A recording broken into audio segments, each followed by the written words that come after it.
kita mulai, coba dibersihkan dulu kolong mejanya itu banyak sampah. Dipungut, dibuang di bak sampah belakang. Ya, ayo. Yang masih makan, coba dihabiskan dulu makanannya. Ibu kasih waktu 1 menit ya. Yang belum ke bangkunya masing-masing tolong ya, cepet ya. Duduk yang rapi. Oke, udah selesai makan? Boleh dibuang sampahnya dulu. Sudah siap semua? Alhamdulillah. Baik. Assalamualaikum warahmatullahi wabarakatuh.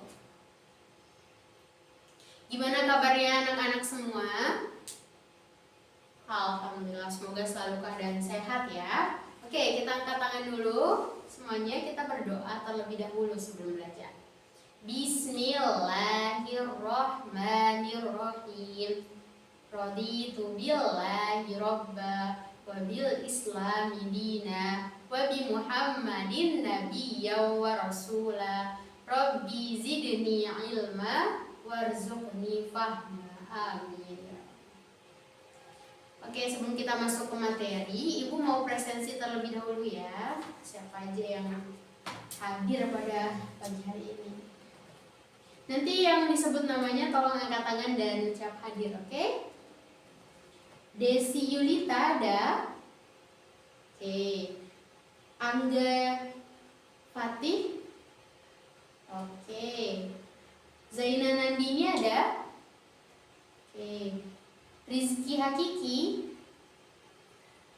Muhammad Rizky Saputra ada.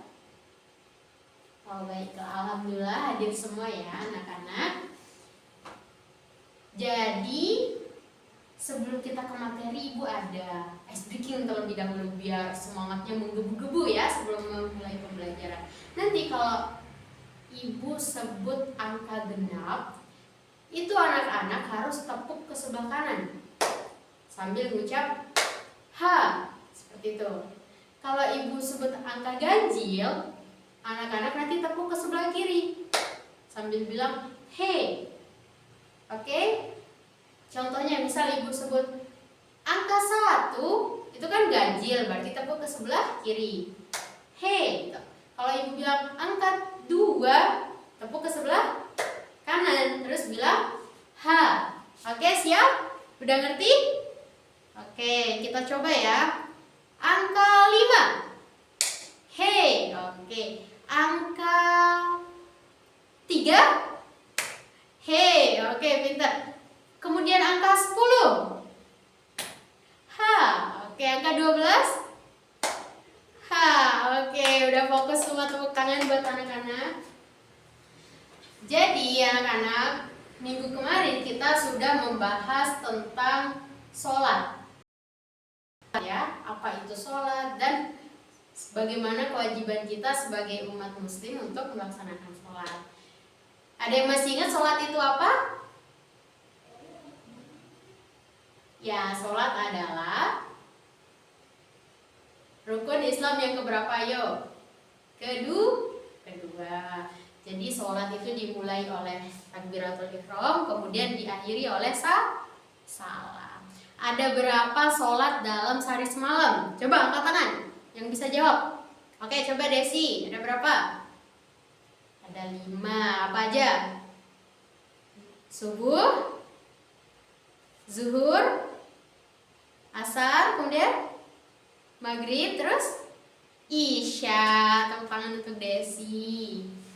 Oke, karena kita sudah mempelajari apa itu sholat dan apa saja sholat yang ada yang wajib kita laksanakan dalam 5 kali sehari semalam itu, sekarang kita akan sama-sama membahas syarat wajib dan syarat sah sholat. Jadi sholat bukan sembarangan gitu ya, bukan Allahu Akbar terus salam, bukan, tapi ada syarat sah dan syarat wajib sholat.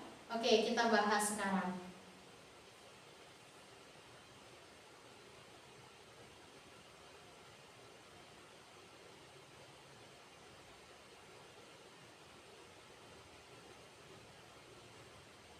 Nah, apa itu syarat wajib sholat? Ada yang pernah dengar atau ada yang tahu? Belum tahu ya, Ibu jelasin.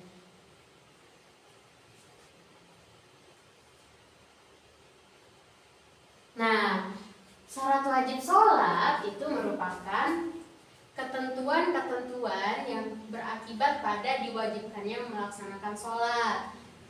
Nah, apabila tidak terpenuhi salah satu dari persyaratan wajib tersebut, maka sholatnya dianggap tidak sah. Tapi ada dua juga hukum bila syarat wajib itu tidak terpenuhi. Yang pertama ada yang bilang tetap sah sholatnya, dan yang kedua tidak sah sholatnya, seperti itu. Nah, lalu apa itu syarat sah sholat? Nah, jadi ada dua syarat sah, ada dua syarat sholat ya. Yang pertama syarat wajib, yang kedua syarat sah sholat.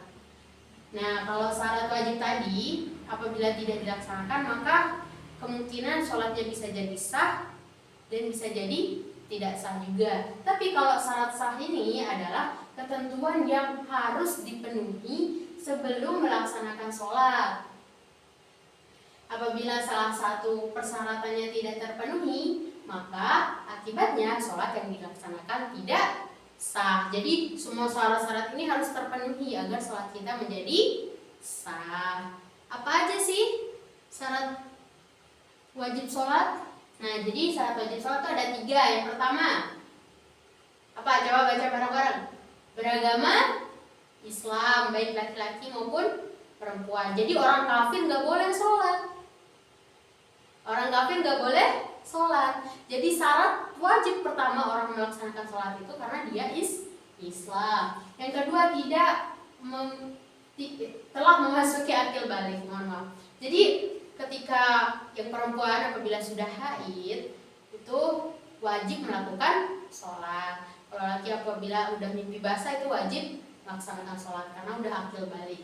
Kemudian yang ketiga, tidak hilang akal karena gila, pingsan, atau terkena obat bius, atau mengkonsumsi sesuatu yang memabukkan. Jadi orang yang sholat itu harus akalnya itu sehat. Gak boleh orang pingsan atau orang yang sedang koma itu sholat gitu. Gak sah sholatnya. Karena syarat wajib sholat itu kita harus sadar kalau kita itu hidup gitu. Ya, bukan dalam keadaan sedang mabuk atau dalam keadaan sedang dibius. Selanjutnya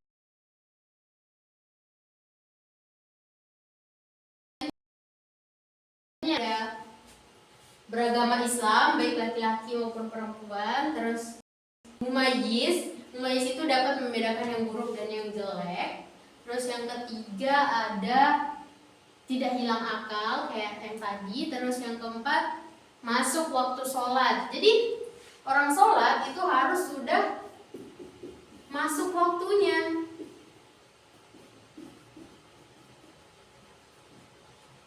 Nggak boleh orang sholat belum waktunya, nggak sah sholatnya. Misal ini waktu maghrib tinggal sejam lagi, tapi dia udah sholat maghrib, nggak sah sholatnya. Oke, bisa dimengerti? Karena bukan waktunya. Jadi sholat itu harus pada waktunya. Maaf. Kemudian yang kelima yaitu suci dari hadas kecil dan hadas besar. Jadi sebelum sholat kita juga harus melakukan yang namanya wudhu. Harus dalam keadaan suci badan kita, suci pakaian kita, suci tempat untuk kita sholat.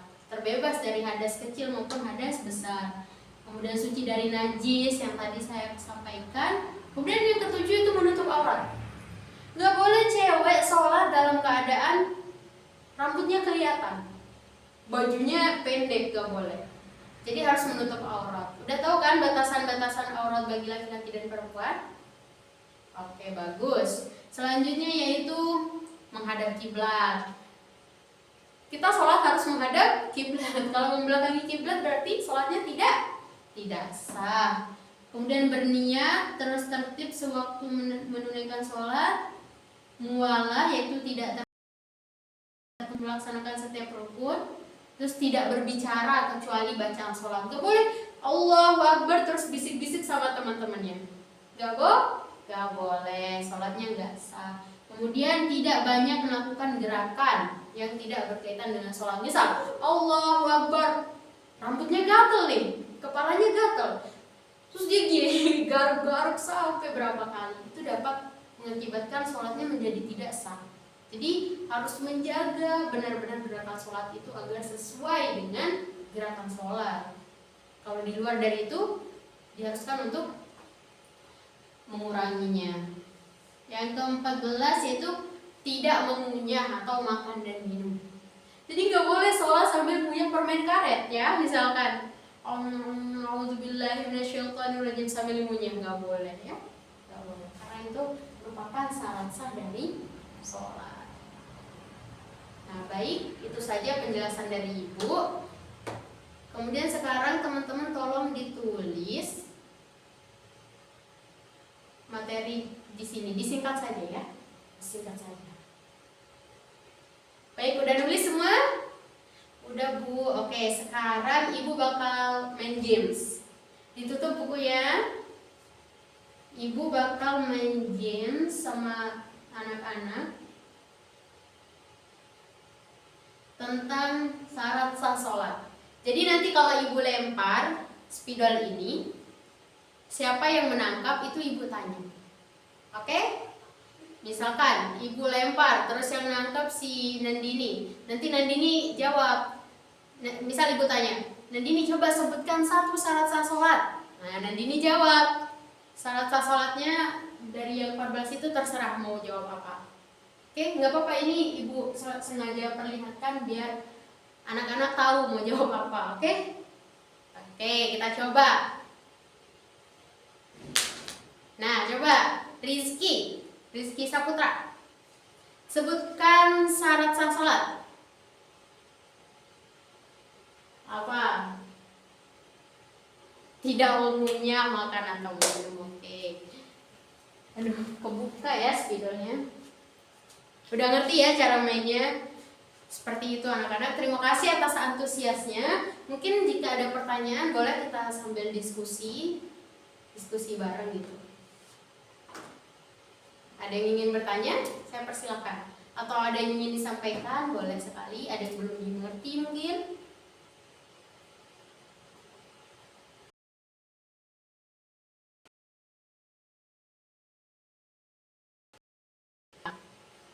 Baik, terima kasih atas antusiasmenya yang sangat tinggi anak-anak semua. Ibu sangat bangga terhadap kalian. Terus dipertahankan ya semangatnya dalam belajar. Semoga apa yang kita pelajari pada pagi hari ini dapat memberikan manfaat untuk kita semua. Sebelum ibu tutup, materi berikutnya pada pertemuan pekan depan yaitu mengenai hal-hal yang membatalkan sholat. Oke, sebelum ibu menjelaskan di kelas, mungkin anak-anak bisa mencari terlebih dahulu apa saja yang membatalkan sholat, biar ketika masuk sini udah ada gambaran seperti itu. Baiklah, terima kasih banyak. Kita akhiri semua dengan melafazkan hamdalah dan doa kafaratul majlis. Alhamdulillahirabbil alamin. Subhanakallahumma wa bihamdika asyhadu an la ilaha illa anta astaghfiruka wa atubu ilaik. Sekian dari Ibu. Wassalamualaikum warahmatullahi wabarakatuh.